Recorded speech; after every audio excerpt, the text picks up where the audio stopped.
Street Fighter V might be lacking in content, but you know what it's not lacking in? Deadass.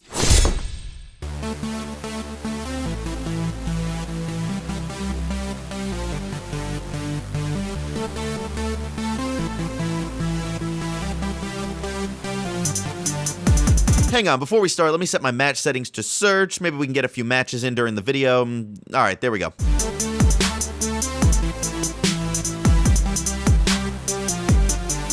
Hey guys, my name's Anthony and I just started playing a sweet new fighting game. It features a cast of characters with little to no story, fighting it out in one-on-one combat on a two-dimensional plane, with punches, kicks, and special moves for each character. And that game, of course, is Street Fighter 2 from 1991. My god, I wasn't even a thing. So yes, that was an obvious setup to point out that fighting games have not changed in a long time. Like so long that someone could be born, grow up, start a YouTube channel, and make a video about them. So I was really talking about Street Fighter V, which I picked up a few days ago, and why? Because believe it or not, I'm a huge fighting game fan, especially the Dead or Alive series, which I've been playing since I was a little kid. And trust me, I'm going to do a video on that series soon. It's my guilty pleasure game, and no, not because of that reason.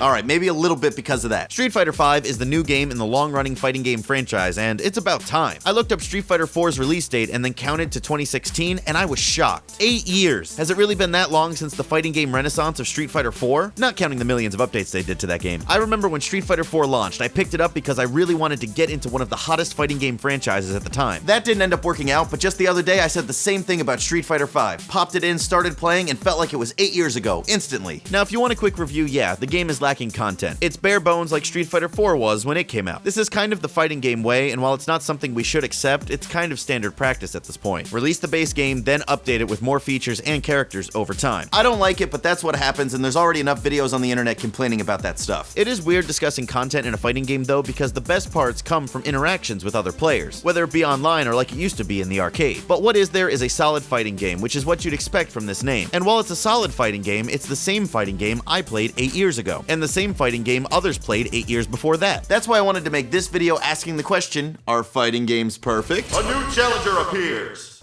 What is good, guys? We are here with some Street Fighter V. We have Anthony rocking the cami on the left. Even has this fancy DLC outfit. I didn't realize he was Mr. Moneybags over here. I'm feeling that. Cammy is a really rushdown based character. She likes to get in your face and maul you. She has tons of damage output. She has really good normals as well, so she can hit these far ranging normals and harass you from pretty far on the screen. Nikali, this man is a Neanderthal. He gets in your face and he starts swinging with these big blows, and he really does a crazy amount of damage. And he also has these really sick stomps you're probably going to see a good amount of. There's a sweep right away, and got him with a counter hit, which means the sweep crush counters. Has that big chunky sound that you can hear to it. There it is again, yeah. You're seeing it there. Ooh, that sweep again. These men, they're going for the legs. These guys are going straight for the legs. They know how to finish the fight. So let's see what happens here. There's that big normal there from Nikali. You can see that his normals have these weird kind of sluggish animations to them almost, because they're just so big and dangerous, right? They just do so much damage on them. Anti-air uppercut from Anthony there, and he is in V-trigger with Cammy, which means his special moves are way better and also do more damage output on them, and he gets the throw to end the round. So when Cammy's in V-trigger, her special moves do more hits, they're more damage, and she has more combo potential, right? When Nikali is in his V-trigger, which you can see there, the crazy Super Saiyan hair that he's rocking, he gets access to better mobility and more damage output. So he just becomes more mobile and damaging. Both of these characters kind of similar in that aspect. They like to get in your face and hit buttons, as you can see here. There's a sweep again. Uppercut, and he goes for the super. Oh, it's just going to miss there. That's unfortunate. He almost had it on the other side. It just didn't work out for him. There's some of those Cammy normals I talked about. You can just maul you from all kinds of range. All right. There's the big jump over from Nikali. And there's the low forward uppercut. Big damage on that. V-trigger activated for Cammy here. Big chance for her to get all kinds of damage. And you see that uppercut hits a grip of times when she's in V-trigger. Like an unnecessary amount. Like, who needs to hit that many times? And he's so close to closing it out here. Just needs one hit. The air-to-air light kick. Anthony, the hero, gets the first game with Cammy. I'm feeling it. That was a pretty sick play. And I'm curious to see what the next game looks like. Okay, sorry about that. Let's continue. So when I say are fighting games perfect, I mean, have we perfected them, or at least gotten so close that evolution of the genre has stalled for more than 10 years now? There are a few different types of fighting games that all have established tropes at this point. First, we have 2D fighting games, and I'm starting here because, well, that's where they started. Good old-fashioned 2D sprites fighting it out, and even Street Fighter V still counts in that definition, because all the action takes place on a 2D 2D plane. Maybe 2.5D? I don't know. Street Fighter 1 fits under this category, but Street Fighter 2 was the game that single-handedly popularized the fighting game genre. Following the game's success, tons of competitors and clones came about, with games like King of Fighters, Mortal Kombat, Samurai Showdown, you get the point. This was the Wild West of fighting games. Every brand and company had a fighter. Marvel characters, Power Rangers, some had weapons, some had monsters, everyone wanted a piece of the pie. After the popularity of 2D fighting games, the next big step was the step into the next dimension, 3D! My hand's out of focus now, 3D. Three-dimensional fighting games are defined by one big trait, the sidestep. That begs the question, if a fighting game came out with 2D sprites but let you move around in 3D like Paper Mario, would that be a 3D fighting game? Roll the example.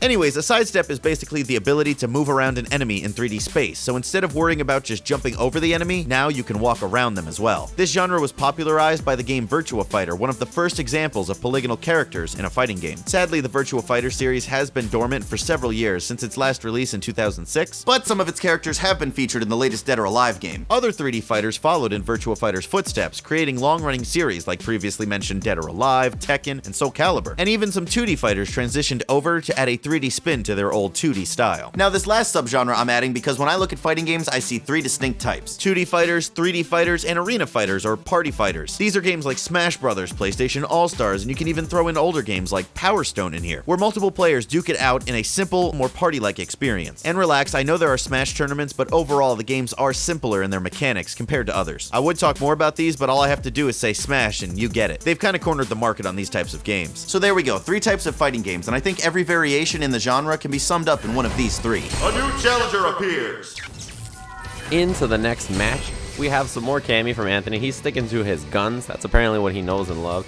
Against Decoy Octopus playing Zangief. If you don't know about Zangief, big, hairy, Russian, bear wrestling, scary guy. That's pretty much the short summary. He has these big SPDs, or command throws, where he clutches you, and it does a grip of damage. So getting close to him is really dangerous, but apparently Anthony knows no fear, because this man is moving forward like his life depends on it. That fierce punch you just saw from Zangief, that big slug duff looking move, has armor on it. So you really have to be careful about contesting it, right? Because if you run up into that move, you're going to get clipped by the armor, eat a ton of damage, and Zangief is going to go in on you. So you really have to be careful about that. There's a throw from Anthony. We haven't seen any SPD yet from Geef. Oh, there it is. Look at the damage on this. Check this out. Oh, it's just ridiculous. If you eat a few of those, you're going to be done. They're running bear grab. It just gets stuffed out there.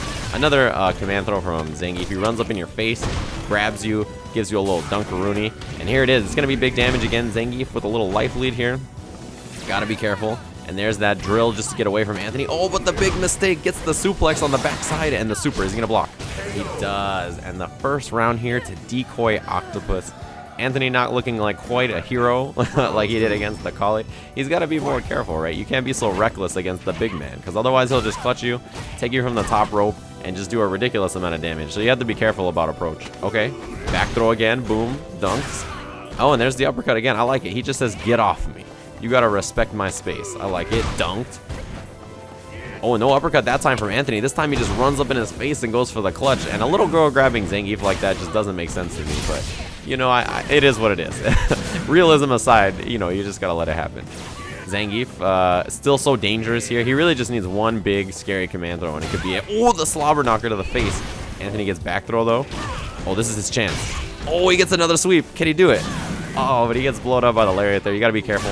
Oh, and he messed up. He didn't get the punish. Wait, is this going to happen? The comeback? No. He's not coming back from that. Gets scooped by the running bear grab. One win, one loss. Anthony has to win the next game for the people to avoid going 1-2.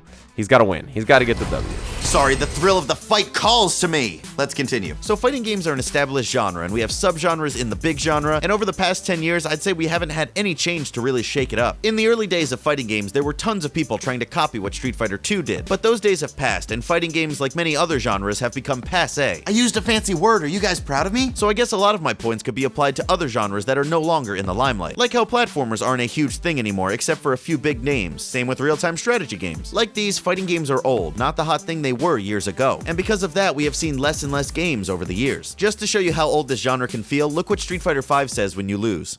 Game over. Good way to kill some time.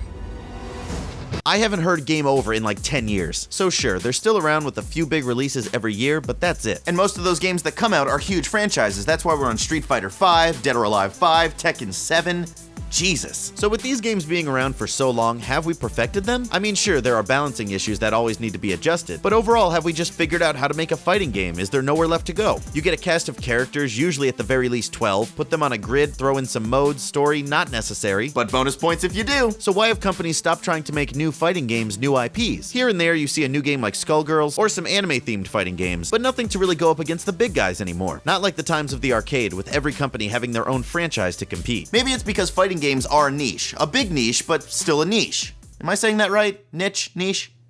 It's also competitive, very competitive. For years, I played Dead or Alive with clans and players on the professional circuit. I wasn't one of those players, but I did get my ass kicked by them a lot. So because of the niche of fighting games, there is only so many players to go around, so gamers have to pick. And you can see a few have come out on top, with players dedicating their time to these games and playing nothing else. I'm sure you've heard a few stories about Street Fighter and heck, even Marvel vs. Capcom 2 still at competitions like EVO and whatnot. Because of the dedication to these games, maybe companies deem it too risky to put out a new fighting series. Will enough people play it, or will it fade away and lose its player base quickly, like games from the Street Fighter 2 era did? Remember Martial Champion?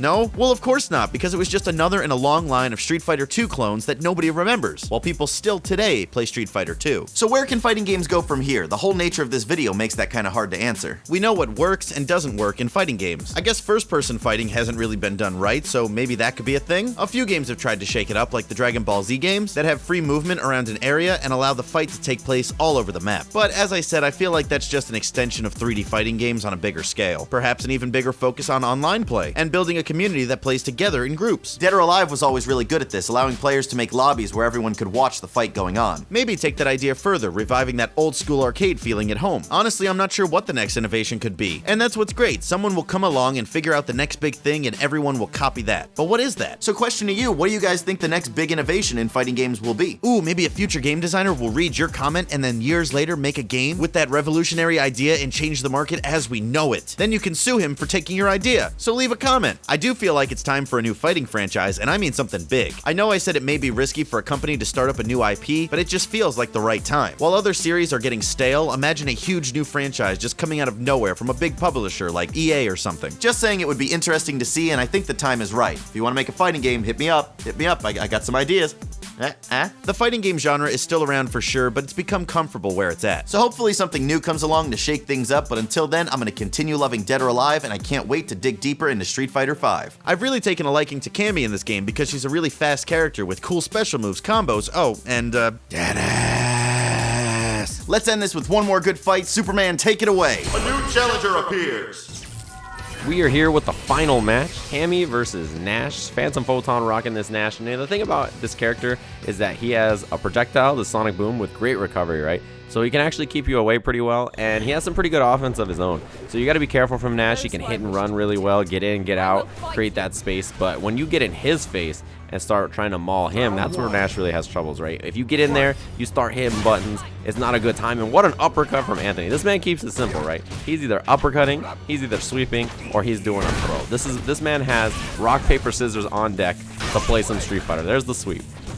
What's it going to be now? Oh, he just gets jabbed out by Nash there, fights away with his buttons. There's the medium kick scythe from Nash. It's a really good tool for him to get in there and rush things down. And in his combos with EX scythe into the teleport. He could have got a little combo there, but he didn't need it. He felt the need not to, and apparently neither did Anthony. That was the start of a sick combo, but he just didn't get the whole thing. One hit will do it, though. He just needs one, and he gets it. Anthony, one round away from being a hero and closing things out here 2-1, which is, that's a winning record. That's what you want to have in these matches, right? Oh, there's the double knees again. You see him trying to get in there with it.